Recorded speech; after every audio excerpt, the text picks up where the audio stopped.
welcome back to Lifestyle with Macele. Igama lami nguSilo Macele Wakantika. Ngibuyile nokufuna kwesahluko sesifo sayincwadi yethu impi yabomdabi sethu nje. Ngizoba mfishane kakhulu ngoba ukhathele. So yeah, ngizozama nje ukuyifuna nje ngisammarize fast and then ke bese ke ngiyasuka lapha kwamhlelo. Okay. Esahlukweni sesine ke sivula ngaye ububilo bafana basocingweni efonini bayakhuluma nomunye usemsebenzini. UPoppy uqala ngakho ke ukuthi afuna ukwazi ngenkani ukuthi bafana nomalume wasempaphala kuNdosi kade baxoxa ngani bezofuna nomalume izwe lingaka suke lempaphala aze la koMlazi bezofunana. Ubafana uzama uqasha ushona lena kodwa egcinela bona ukuthi hayi inkosikazi wakhe akadlala kasinisi nahleza ufuna ukwazi iqiniso sagcina emtshelile ukuthi hayi umalume befikile ayisizocela ingane zikaLilono indawo yokuhlala ngoba bona sebephelelwa amandla ngoba sebekhulile kanti futhi balambile ukudla kukhozi yagola ingane nje lonke lo tayela latiya ke walichaza ke ubafana echazela umngane. Ubafana usayaveza ukuthi hayi kumalume ngeke ngamtshela ukuthi uphethe kahle i-department yengane nokuthi kwenzakalani endlini mina njengemayekela izinja. Lokho bafana tshela umkwakho ukuthi kahle ngicashe ngawe ngamanye amagama. Hayi ke lokho ke kumjabulise kuPoppy ke ukuthi okay kusho ukuthi umalume wasempaphala useyazi indawo yakhe yokuthi ivele uyena ophethe kuleli khaya. So Poppy athi hayi cha vele bengingeke ngikwazi nje ukuyithatha ingane zakaleno lokho kodwa ke kuwe isinqumo sakho ashiye izandleni zakabafana kanjalo.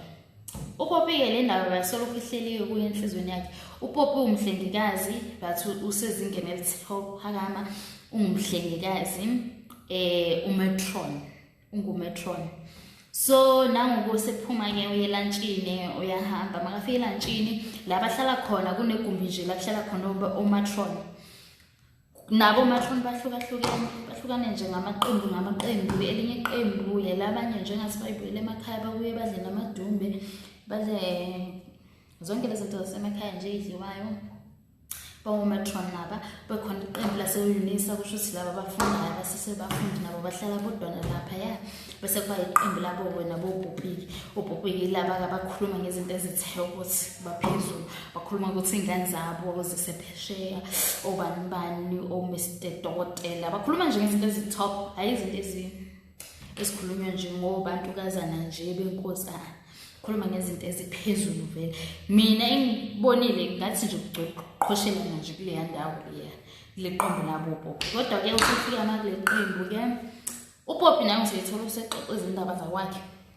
Useyasho ukuthi hayibo abantu basemakhaya umalume befikile ezocelela ingane zaNenono bese abangani bakhe behlukana phakathi ke uGreta uGreta uthi uShemba uzozaphi nje ingane ungaziplanelanga ngoba thina phela siyahlela siplan impilo yethu abanga nje sizozifikelwa ingane zethu sekufanele uyinakekele uzise esikoleni ekubeni kade ungazihlelelanga lokho wena. Hayi uMatron mngadi ke yena ke ngoba ngathi usekhulile athi cha akwenziwa lokho ngoba butha bonke because isihloko esincane sithi ngoba butha bonke abantwana bomnyeni bami.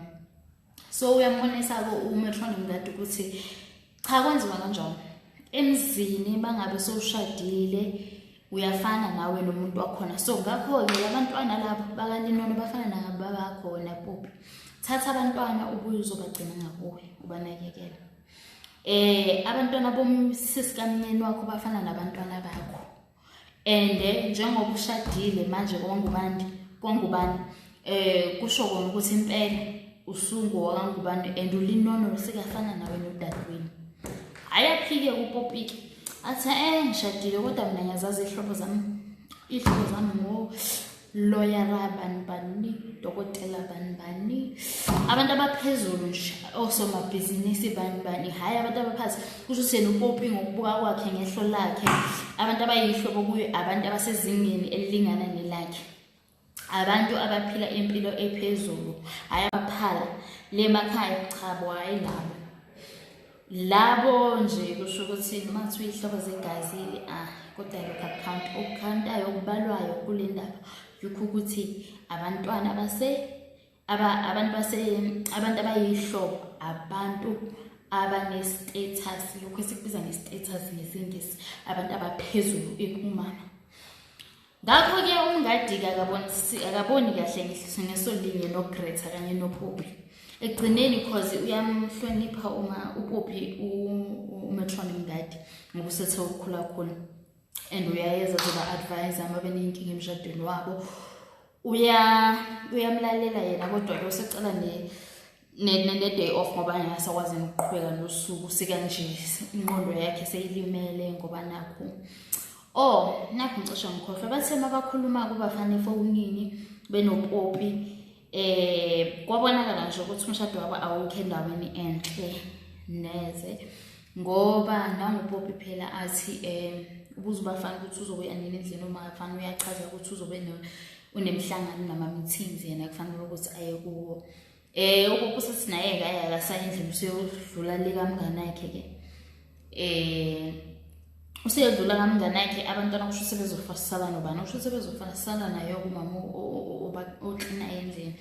Ubafana uyalwa ukuthi Poppy manje masushiya abantwana ama-homework uthi uPoppy hayi phela lo mshado lo 50-50, so if awuzukuba bikho ube-busy nami-ke ngizoba matasa-ke nami ngimatasa, if umatasa nami ngimatasa, so 50-50 if awuyikhaya nami ngiyikhaya. So ngahle ubuke nje ukuthi lo mshado awukho endaweni enhle ngoba phela siyabona ngendlela abakhulumisana ngayo ukuthi abona abambeke kahle. So esahlukeni sesine nje yiyo lokho esikuthola ingxabano yabafana, ukuhlukana kwemibono lapho uMatron umunye ethi no abangalandwa abanye abantwana, umunye ethi no abalandwa abantwana. So asizwe kwesahluko esilandelayo ukuthi kuqhubekane ziphelela phi ingane zikaLenon ngoba ngifuna ukuzisiphethe mina ukuthi ingane zikaLenon zigcinaphi, lokuhlukana kwemibono kugcinaphi, ubani ogcine winile, uNdosi or ubafana nenkolelo zakhe or uNdosi nenkolelo zakhe. Njengoba ngishilo ukuthi ngizoba mfisha kakhulu sengiqedile ngifunqile sesizolandela-ke isahluko sesihlanu. Have a good day, nibe nosuku oluhle, nginithanda kakhulu.